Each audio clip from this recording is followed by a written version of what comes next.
Today is a bit of a throwback, but we're not throwing back very far. I'm saying throwback because of the color scheme here. I think it's kind of 80s. But today I'm out on the Mongoose Salvo Pro, the 2017 Mongoose Salvo Pro. This is a bike I got my hands on so I could do a comparison video between a production higher end Mongoose. The Salvo Pro, not cheap. These were about $2,000 back in 2017.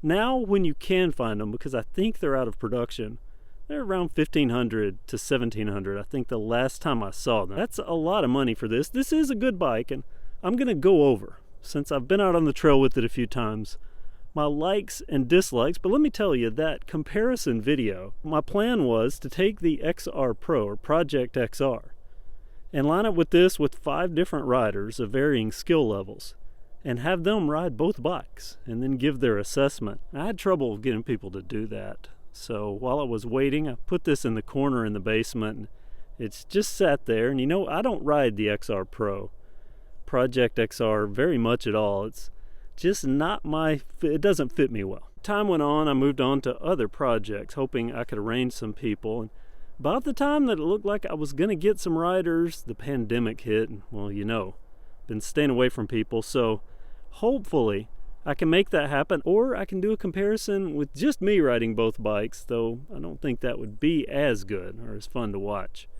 as if I had a bunch of different riders, different varying skill levels. But we'll see. If you want to see that, you don't want to wait, maybe comment below and I can make that happen. But for today, let me go over this bike, having been out on it now a few times, and tell you what I like about it and maybe some of the things that I dislike. Link in the description for the original review.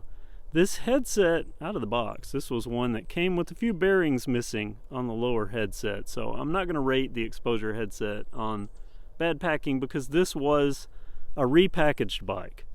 It had been ridden by some other riders and then passed on to me, so can't blame that, the headset, on that.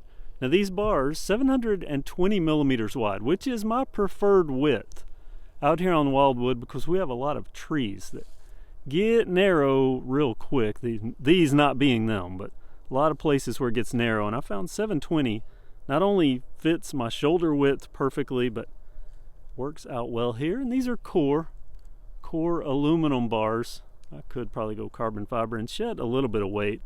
I'll put the weight down in the description, or maybe on your screen, to this bike. It's not that heavy. This has comfort grips. You know, take it or leave it. These are comfortable, so I'm going to leave them in this case. Shifters. One thing Shimano does really well with the SLX system is the throw on the shifters. It is very short. It's a quick, crisp, I don't know if you can see how little throw there is, how little movement it takes to get a shift to happen. And that's good, and that's important, and that's one area where these SLXs, Shimano did such a good job with these, and why they're so popular, because even the Advent, which is pretty crisp, it's a pretty quick pop and not a bad throw, but it's not an SLX if you ride them both back to back, which I've just done. It's not an SLX. Now that's not saying it's bad considering the price, but these SLXs, very, very good. You know, I used them on Carbon X, the Project X, to great success, and they work well here, especially this morning. Pleasant. The frame. Now you are either going to like this color scheme, kind of a burgundy. Oh look, a little white bug crawling around on it. It's a burgundy, a metallic burgundy with varying shades of orange. So an interesting color combo, and I call this my 80s bike, my throwback color scheme, because it looks 80s to me, but I like this. Now you may not, to each their own there, but this frame, this is a medium. I think this is a 17.5-inch frame. I'll put that on the screen if I can. I'll get home and measure it. But it does have a tapered head tube, and spec-wise, this is supposed to have a tapered fork, a fork with a tapered steer. This, however, out of the box, is a straight steerer fork. And again, this bike was passed to a few people before me, so that may be why, but this is a straight steer. I could always adapt this, though, to use a tapered fork. And let me talk about this fork. First and foremost, before people start commenting, this is a Manitou Marvel Pro. Manitou Marvel Pro. The arch being on the back side is normal for this model. It's one of the unique things of Manitou, or well, not unique to them. I think there are other companies that do this, but they do it a lot. So backwards arch, perfectly normal here. Some things about this fork: it is an air fork. It has a remote lockout. And if you don't know what remote lockout is, that means you can lock out the suspension using a remote on the handlebar and release it when you want to go back to a suspension. And the suspension, 120 millimeters up front, also 120 millimeters at the rear. Look at that in just a second. But color scheme of this fork matches the rest of the bike. Again, this is a Salvo Pro, and this has a through axle, a 15 by 100 through axle. And let me tell you, through axles, you know, they come in a few different flavors. This is hex lock, among my least favorite of through axles, because getting this to mount can be a pain, especially if you haven't done it in a while. You forget. It's a very weird system. You thread this in, and there's a notch that has to go in, and then you actually thread this out to give yourself tension on the lever. Very, very odd. And again, my least favorite, but it does get the wheel on steady. And this wheel, 27.5. I said Helix and Sun Ringle in my original review. This is actually Sun Ringle Helix. TR25, tubeless ready. Nice tubeless ready wheel set here. Tires, Schwalbe Racing Ralph. Another thing I've used on quite a few bikes, these Racing Ralph tires. Racing Ralph front and rear on this bike. Guess we'll start at the rear with the drivetrain. Derailleur, Shimano Deore XT with a clutch. Very nice setup here. No chain slap. I mean, look at this chain stay. Multiple times and multiple people on this bike, not a mark. So definitely does its job. Cassette 11 to 40 tooth.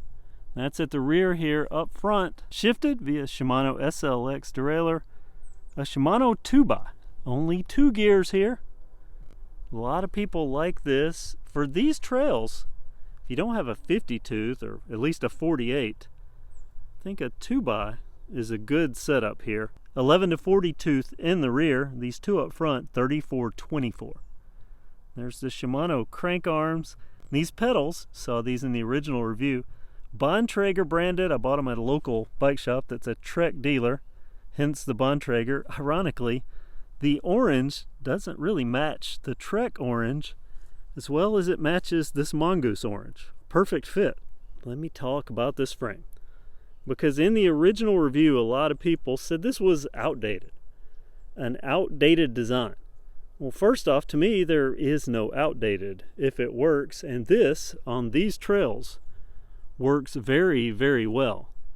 And this has a 69-degree head tube angle, and a lot of people say you want 66, you want 67. Again, not out here, not on these trails. The 69 is fine. Again, it is tapered, roughly 17 and a half inch frame. Burgundy, look at this metallic burgundy finish. And again, these graphics, you're either going to like them or not. Mongoose Salvo Pro with the different shades of orange. And the rear half of this frame, full suspension. An older style suspension, but you know, stuff doesn't mysteriously quit working just because it gets replaced with something else. A more modern suspension style. This works just fine. And this is holding up well. Nothing has came loose. There's not any flex, so the back end's not moving around a lot. It's just moving up and down.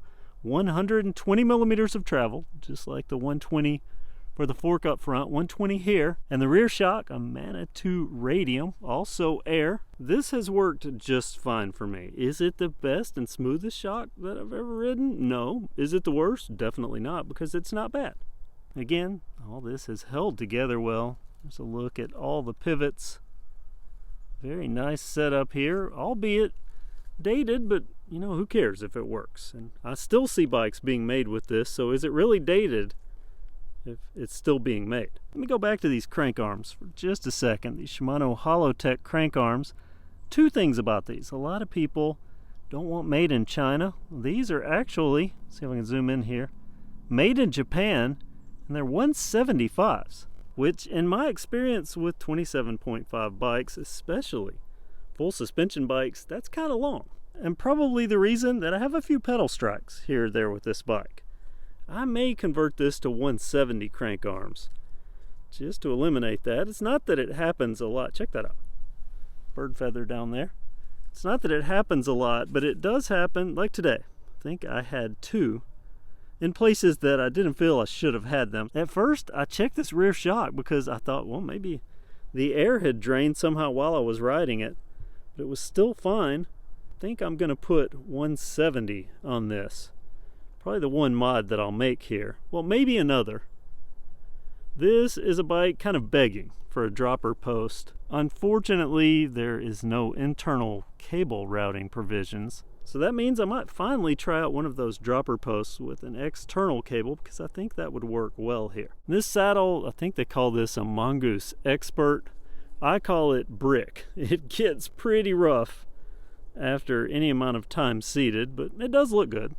So I guess there's that, and it works. It hasn't fallen off the bike or loosened up or anything, so I guess that's good. And before, you've heard me complain about C-clips, little plastic C-clips for cable routing come undone.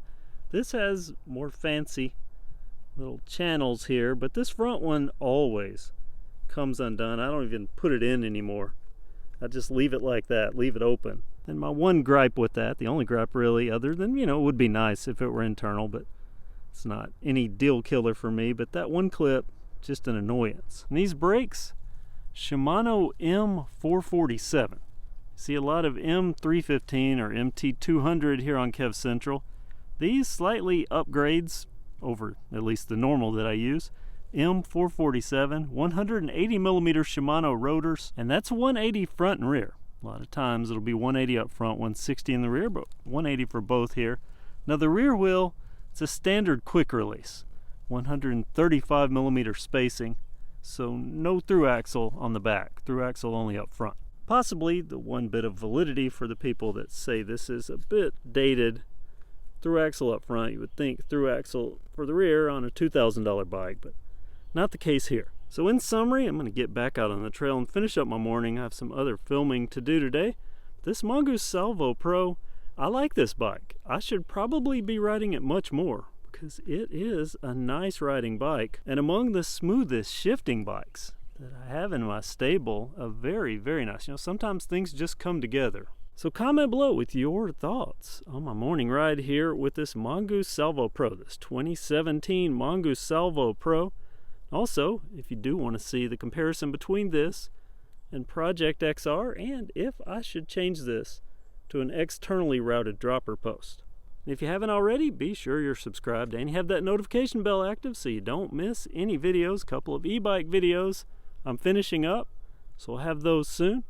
Thanks again for coming along with me on a morning ride, and thanks for watching KevCentral. Have a great day.